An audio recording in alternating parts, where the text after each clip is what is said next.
Hello, welcome to ज्ञान Ganga online class.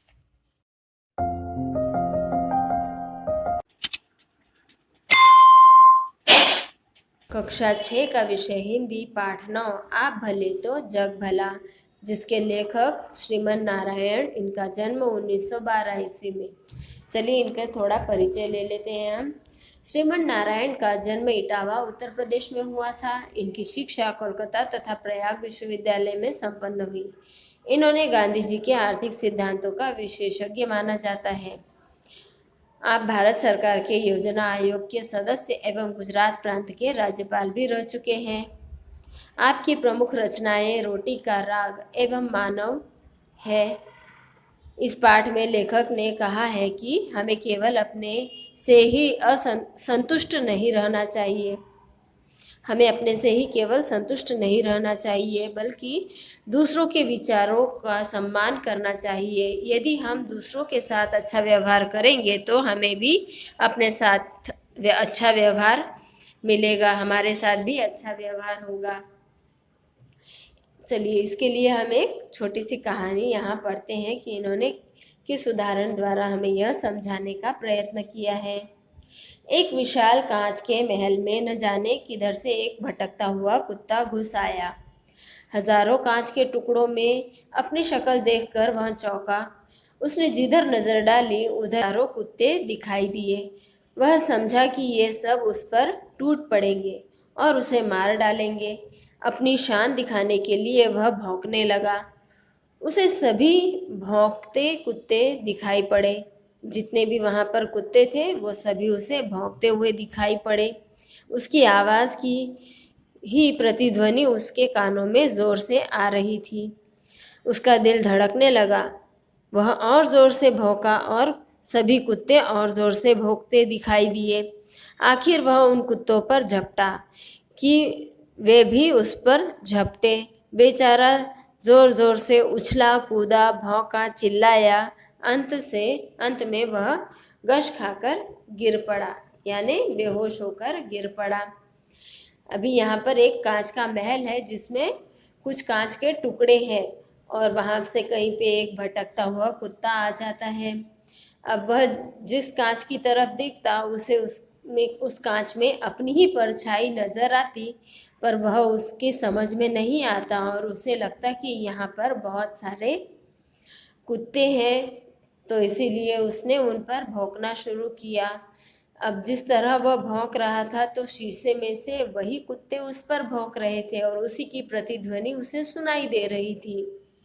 अर्थात उन दीवारों से टकराकर उसी की आवाज़ उसकी कानों में वापस आ रही थी।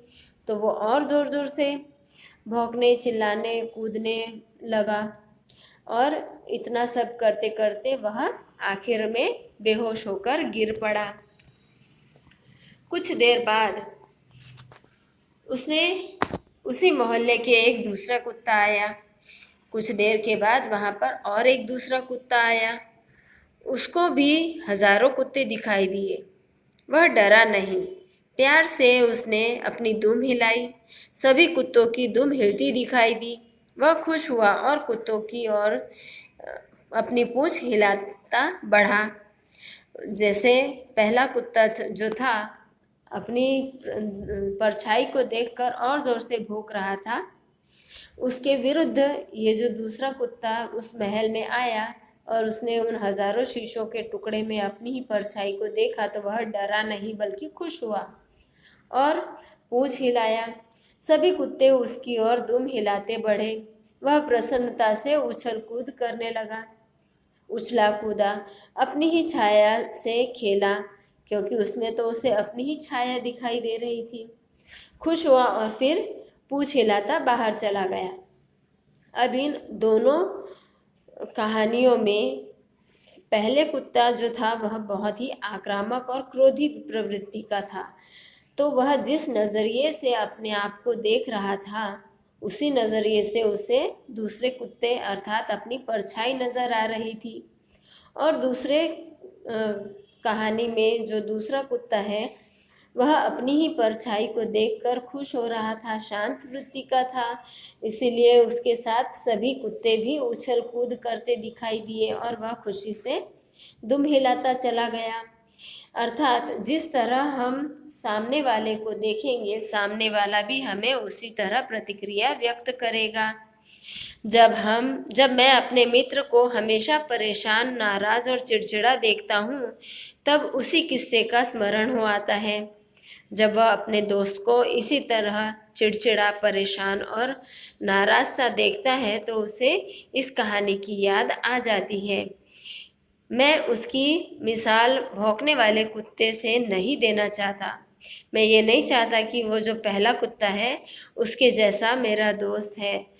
यह तो बड़ी अशिष्टता होगी, यानी बहुत बुरी बात होगी यदि वो इस तरह से अपने ही दोस्त को पहले कुत्ते की तरह देखेगा। तो इस कहानी से वे चाहे तो सब कुछ सबक ज़रूर सीख सकते हैं। हाँ, लेकिन इस कहानी से कोई ना कोई शिक्षा ज़रूर ली जा सकती है।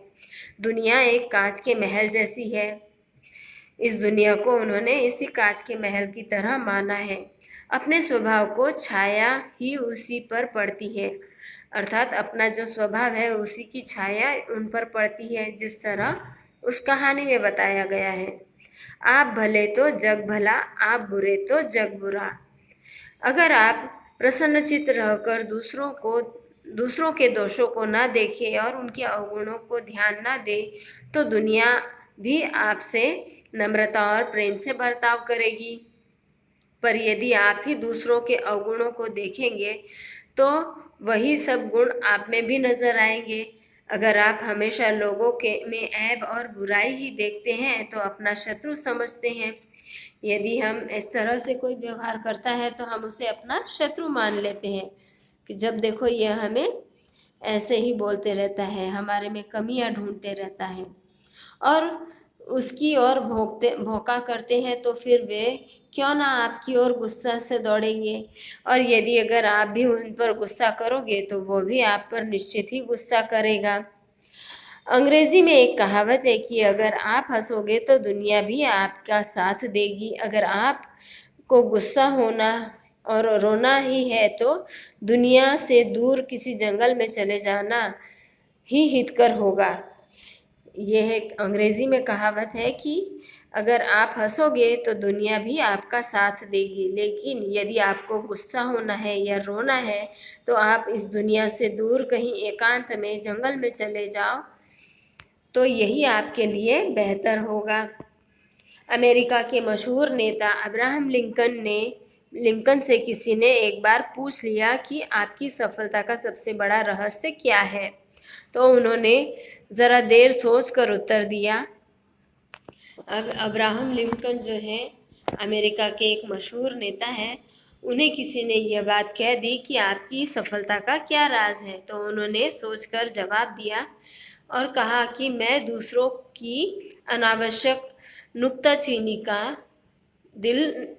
नुक्ताचीनी कर उसका दिल पर नहीं रखता।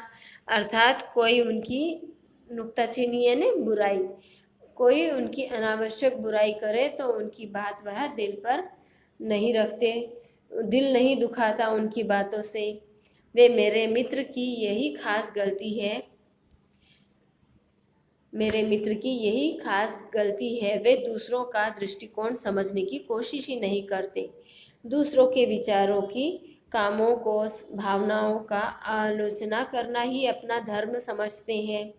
शायद यही ख्याल है कि ईश्वर ने उन्हें लोगों को सुधारने के लिए ही भेजा है। अब शायद उनसे आलोचना करते हैं वे सभी की, जैसे लगता है मानो सबको सुधारने का जिम्मा भगवान ने इन्हीं को दे रखा है। पर वे यह भूल जाते हैं कि शायद ही कोई एक बूंद ज़्यादा मक्खियों को आकर्षित करती है बजाय एक सेर जहर के। पर वो ये बात भूल जाते हैं कि जहर हो तो उस पर मक्खियाँ कभी नहीं भिनभिनाती, लेकिन शहद की यदि एक बूंद भी हो तो वह काफ़ी होती है हजारों मक्खियों को आकर्षित करने के लिए। तो इसी तरह हमें हमेशा मधुर मीठा ध्वनि में, मीठे स्वरों में ही बोलना चाहिए। कटु वचन बोलकर हमें दूसरों का मन दुखी करना नहीं चाहिए। दुनिया में पूर्ण कौन है? अब दुनिया में ऐसा कोई व्यक्ति नहीं होगा जिसमें संपूर्ण ज्ञान होगा, ये जो संपूर्ण होगा। हर एक में कुछ न कुछ त्रुटियां होती है, प्रत्येक व्यक्ति से गलतियां होती है। फिर एक दूसरे को सुधारने की कोशिश करना अनुचित ही समझना चाहिए, है ना। यदि हम संपन्न नहीं हैं, हम में पूरे गुण उपलब्ध नहीं है, तो हम दूसरों को किस तरह सुधार सकते हैं? हमें भी कुछ न कुछ त्रुटियां हैं, खामियां हैं, गलतियां हैं। तो यह हम दूसरों को सुधारने की कोशिश करना हमारा ठीक नहीं है। जैसे ईसा ने कहा, प्रभु ईसा मसीह ने कहा, लोग दूसरों की आंखों का तिनका तो देखते हैं, अपनी आंखों के शतीर को नहीं देखते। शतीर अर्थात पाटन के नीचे लगने वाली कड़ी। दूसरों को सीख देना तो बहुत आसान काम है, अपने ही आदर्शों पर स्वयं अमल करना कठिन होता है। दूसरों को उपदेश देना बहुत आसान होता है, परंतु उन्हीं आदर्शों पर चलना या अमल करना उतना ही कठिन होता है। अगर हम अपने को ही सुधारने का प्रयत्न करें तो दूसरों के अवगुणों पर टीका या टिप्पणी करना बंद कर देना होगा। तो हमारे मित्र जैसा हमारा हाल कभी नहीं होगा, क्योंकि उनका मित्र हमेशा ही दूसरों के बर्तावों पर चिड़चिड़ापन, दोष ढूंढने का ऐसे परेशान नाराज सा रहता था। तो वैसा हालत अपनी नहीं होगी यदि हम दूसरों के अवगुणों को ढूंढने की कोशिश नहीं करेंगे। तो इसी सिलसिले में एक बात और, आप तो दूसरों के नुक्ताचीनी नहीं करेंगे, है ना। आप दूसरों की नुक्ताचीनी नहीं करेंगे ऐसी उम्मीद है, पर दूसरों की अगर आपकी नुक्ताचीनी करना पड़े न छोड़ो तो मेरे मित्र अपनी बुराई या आलोचना सुनकर आग बबूला हो जाते हैं। भले ही वह दुनिया के दिन भर बुराई करते रहते हैं, पर आपके लिए यदि कोई मौके या दादू की पंक्तियाँ गुनगुना लेना बड़ा ही कारगर होगा। इस सिलसिले में एक बात है और कि दूसरों की नुक्ताचीनी नहीं करनी पड़ेगी। दूसरों की यदि हम नुक्ताचीनी या नुस्खा निकालना छोड़ देना पड़े तो मुझे मेरे बुराई की आलोचना सुनना पड़ेगा, और उसका जो आग बबूला होना वह मुझे सहन करना पड़ेगा। किसी संत ने कुछ पंक्तियाँ कही है, जो दादू नाम के एक भक्तकालीन प्रसिद्ध कवि हो चुके हैं, उनकी कुछ पंक्तियाँ हैं जिन्हें गुनगुना कर अपना बड़ा कारगर होगा, यानी अच्छा सिद्ध होगा। निंदक बाबा वीर हमार, बिनही कौड़ी बहे विचार, आपन डूबे और को तारे, ऐसा प्रीतम पार हमार। अर्थात ऐसा निंदक है मेरा जो कौड़ी के मोल है, जिसका कोई मूल्य नहीं है। निंदक करने वाले की इस दुनिया में कोई अहमियत नहीं है, कौड़ी के मोल है। आपन डूबे यानी वो खुद तो डूबता ही है, साथ में औरों को भी ले डूबता है, परंतु ऐसा मानता है कि मैं सबको तार रहा हूँ, मैंने सबका अच्छा किया, ऐसे उसका भ्रम है। वह खुद बुराई करता है और अपना नाम खराब कर लेता है, परंतु वह अपने आप को ऐसा समझता है कि मैंने इसे सुधारा या ठीक किया, मैंने इसका उद्धार किया। अगर सचमुच कुछ त्रुटियां हैं उनकी और निंदक हमारा ध्यान खींचता है, तो वह अवगुणों को दूर करना हम सभी का कर्तव्य हो जाता है। सच में यह एक बहुत बड़ी भूल है, लेकिन कोई यदि हमारी निंदा करता है या हमारा ध्यान हमारी बुराई की ओर खींचता है, हमारे अवगुणों को बताता है, तो उस अवगुणों को दूर करना हमारा कर्तव्य बन जाता है। परंतु हम उस निंदक की आलोचना ही करते हैं, हम उसकी बात पर ध्यान नहीं देते, जबकि वो इतना समय बर्बाद करके हमारे अवगुण ढूंढता है, हमारे लिए इतनी कोशिश मेहनत कर रहा है कि हम में क्या बुराई है उसका पता लगाकर वह हमें बताता है, पर भी हम उस पर गुस्सा होते हैं, जिससे उनकी ओर ध्यान दिलाना उसका उपाय ही मानना चाहिए।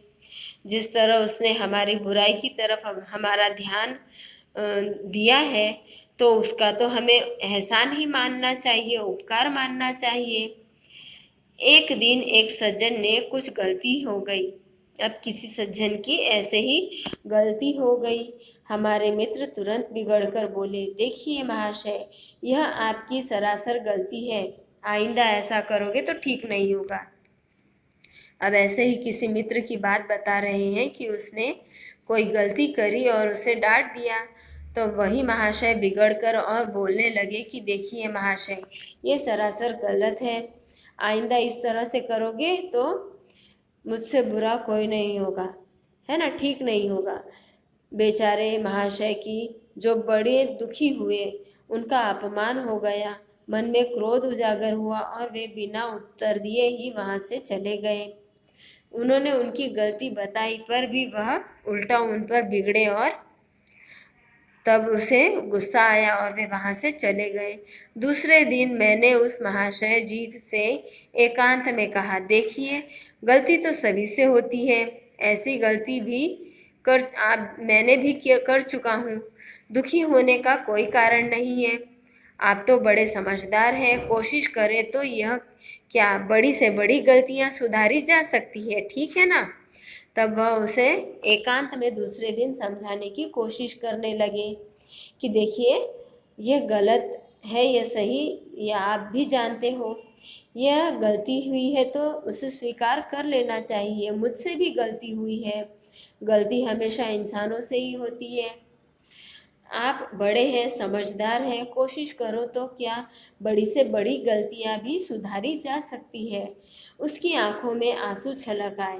अब उस व्यक्ति की आंखों में आंसू आ गए।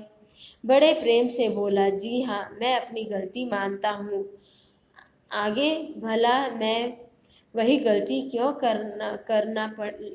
करने लगा।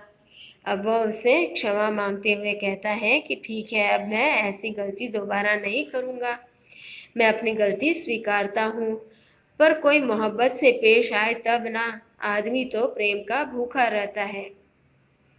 पहले दिन उन्होंने समझाया तो वे बड़े गुस्सा हुए, परंतु जब दूसरे दिन उन्होंने समझाया तो उन्हें अपनी भूल स्वीकार हुई और वे बताने लगे कि कोई प्यार से समझाए तो ठीक होगा, आदमी तो प्यार का ही भूखा होता है। जब सरदार पृथ्वी सिंह ने हिंसा का मार्ग त्याग कर अपने को बापू के सामने अर्पण कर दिया, तब बापू को बहुत खुशी और संतोष हुआ। पर बापू जहाँ प्रेम और सहानुभूति की मूर्ति थे, वे वहाँ बड़े परीक्षक भी थे, अर्थात वे परीक्षा भी लेते थे। कुछ दिनों बाद उन्होंने पृथ्वी सिंह से कहा, अगर आप सेवाग्राम में आकर मेरे आश्रम में रह सके तो भी मैं समझूंगा कि आपने हिंसा का पाठ सचमुच सीख लिया। बापूजी जब सेवाग्राम के आश्रम में रहते थे, तब उन्होंने पृथ्वी सिंह को भी अपने आश्रम में निमंत्रण दिया। सेवाग्राम यह वर्धा के पास एक छोटा गांव है, जहाँ पर गांधी जी का कुटिया है।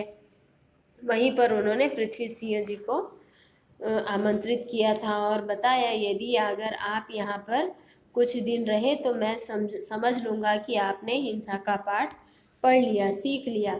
पृथ्वी सिंह जरा चौंक कर बोले, आपका क्या मतलब बापूजी? भाई, मेरा आश्रम तो एक प्रयोगशाला जैसा है, अर्थात वहाँ पर नए नए प्रयोग किए जाते हैं, एक प्रयोगशाला जैसा है।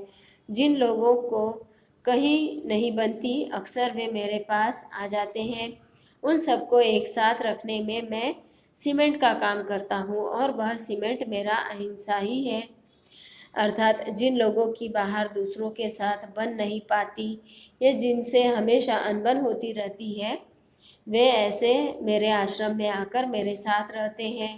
तब वह इस तरह का पाठ सिखाते हैं कि उनकी सबसे बनने लग जाती है और इन सबको पाठ सिखाने का काम, अर्थात एक साथ रखने का काम मैं सीमेंट के काम की तरह करता हूँ। जिस तरह सीमेंट एक एक ईंट को जोड़कर मजबूत बनाता है, उसी तरह मैं इन सब में एकता की भावना निर्माण करता हूँ, और यही मेरा अहिंसा ही है। मैं समझ गया कि बापूजी पृथ्वी सिंह को मुस्कुराकर कहा, आगे की कहानी यहाँ कहने की ज़रूरत नहीं है।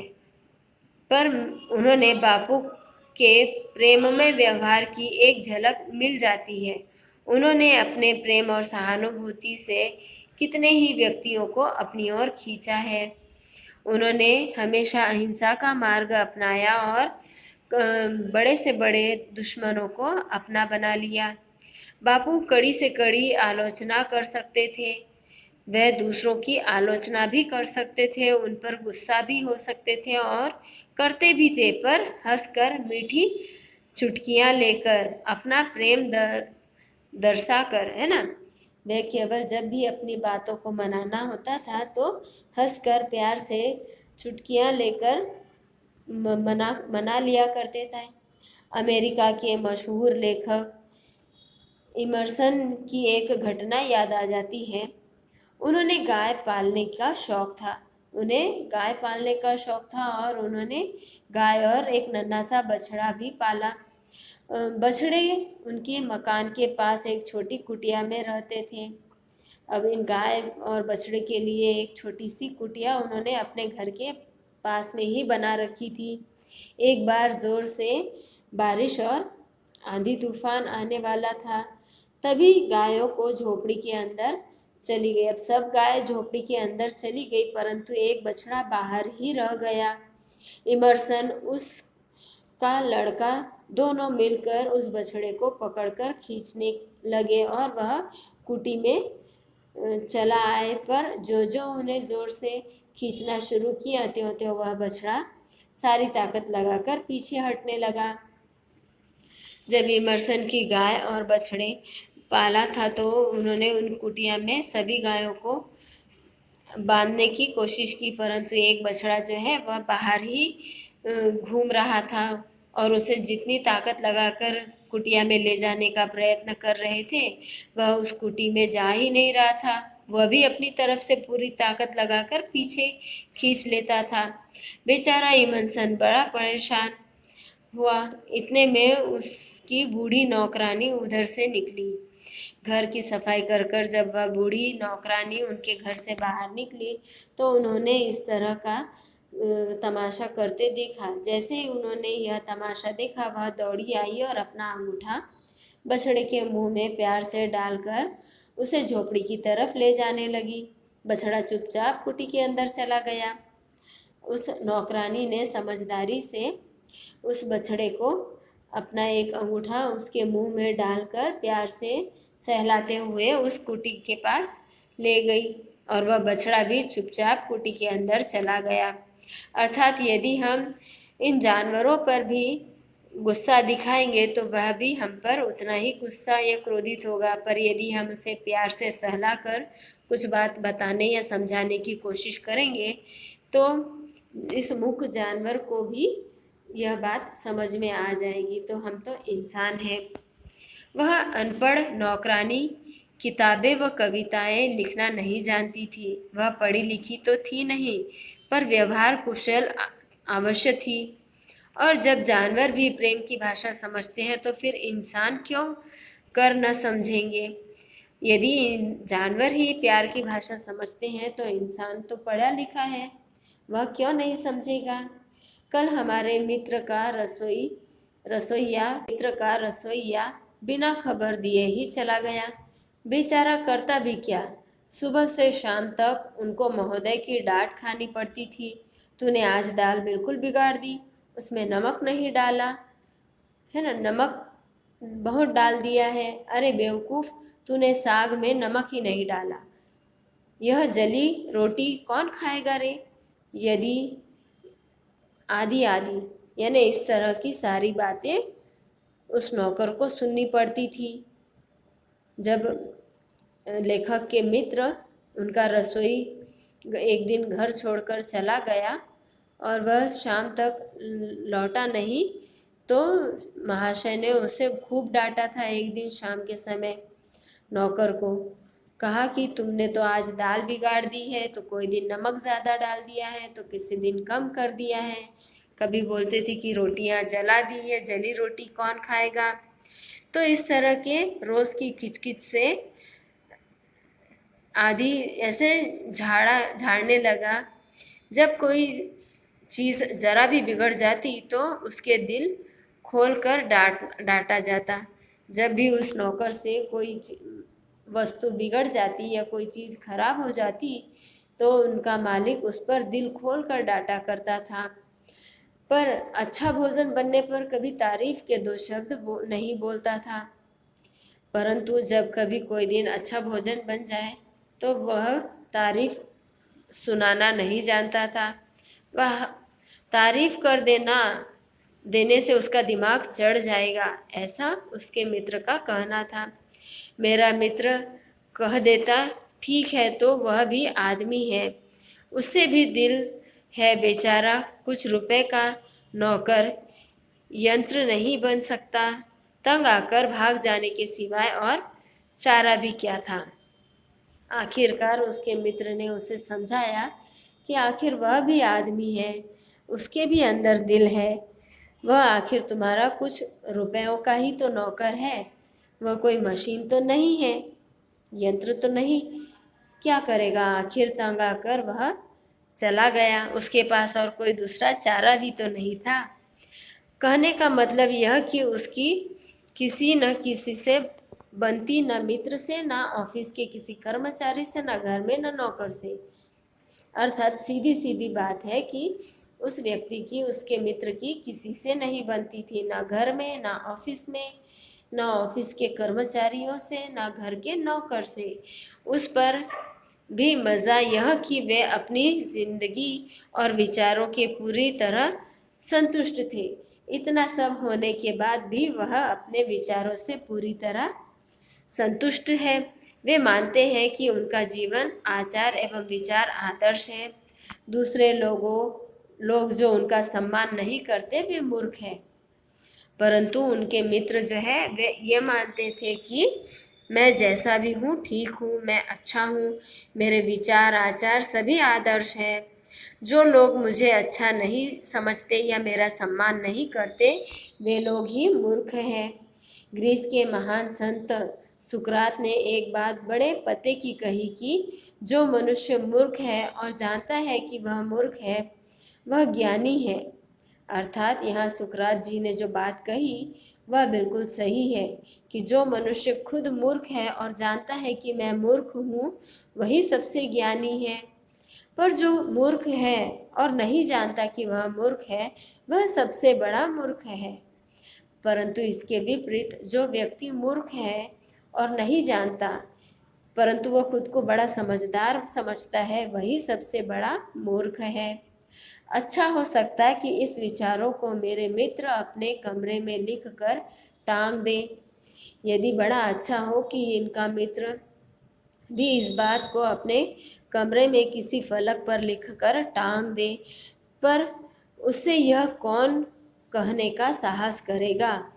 क्योंकि यदि यह भी अपने मित्र को सलाह देने जाएंगे तो दो बातें इन्हें भी सुननी पड़ सकती है।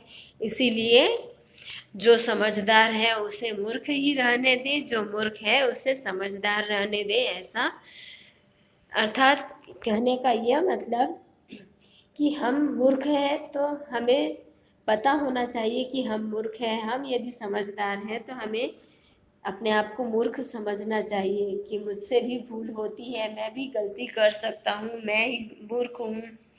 अर्थात हम जिस तरह अपने आप को देखेंगे या दिखाने की कोशिश करेंगे वैसे ही हमें हमारी सामने वाली दुनिया दिखेगी।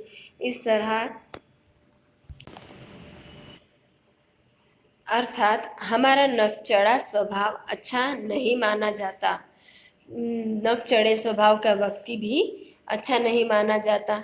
लेखक के अनुसार हमें दूसरों के साथ मृदुतापूर्वक व्यवहार करना चाहिए, अर्थात प्यार से व्यवहार करना चाहिए। हर समय हर बात पर नुक्ताचीनी करने वाला व्यक्ति अच्छा नहीं माना जाता। यदि हम दूसरों को के साथ अच्छा व्यवहार करेंगे तो लोग भी हमारे साथ अच्छा व्यवहार करेंगे। हमें हमेशा अपने आप को भी उसी दृष्टि में रख कर देखना चाहिए जिस दृष्टि से सामने वाले को देखते हैं। तो इसी के साथ हमारा यह पाठ अब यही समाप्त होता है, परंतु अभी हम इस पाठ में आए कुछ कठिन शब्दों को भी जान लेते हैं। प्रतिध्वनि अर्थात किसी वस्तु से टकराकर वापस आई ध्वनि। झटकना, नोचना, आक्रमण करना। अशिष्टता यानी शिष्ट न हो ऐसा व्यवहार। मिसाल यानी उदाहरण, नमूना। सबक अर्थात शिक्षा, पाठ। ऐब का अर्थ है खोट, दोष या बुराई। खास यानी विशेष, शहतीर, पाटन के बीच लगने वाली कड़ी।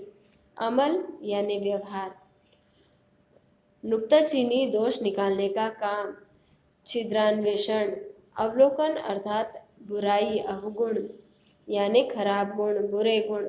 निंदक अर्थात निंदा करने वाला। उम्मीद यानी आशा। कुटी यानी झोपड़ी। दादू, जो एक प्रकार के एक प्रसिद्ध कवि हो चुके हैं भक्तकालीन समय में। त्रुटि अर्थात गलती या कमी। मुहावरे हैं, उनका भी अर्थ देख लेते हैं। गश्त खाकर गिरना अर्थात मूर्छित होना, बेहोश होना। नुक्ताचीनी करना, दोष निकालना, निंदा करना। सबक लेना, सीख लेना। चुटकी लेना, मजाक उड़ाना। आग बबूला होना, अत्यधिक क्रोधित होना। आंसू छिड़कना, दुख के कारण आँख में आंसू आ जाना। आंसू छलछलाना आंसू छलछलाना अर्थात दुख के कारण आंखों में आंसू आना। दुम हिलाना, चापलूसी करना। प्यार की झड़ी लगाना, बहुत प्यार करना। दिमाग चढ़ना, घमंड होना, अभिमान आना। कोई चारा न होना यानी कोई उपाय न होना। टूट पड़ना अर्थात आक्रमण करना। इसी के साथ हमारा यह पाठ यहीं समाप्त होता है। फिर मिलेंगे अगले वीडियो में। तब तक के लिए थैंक यू।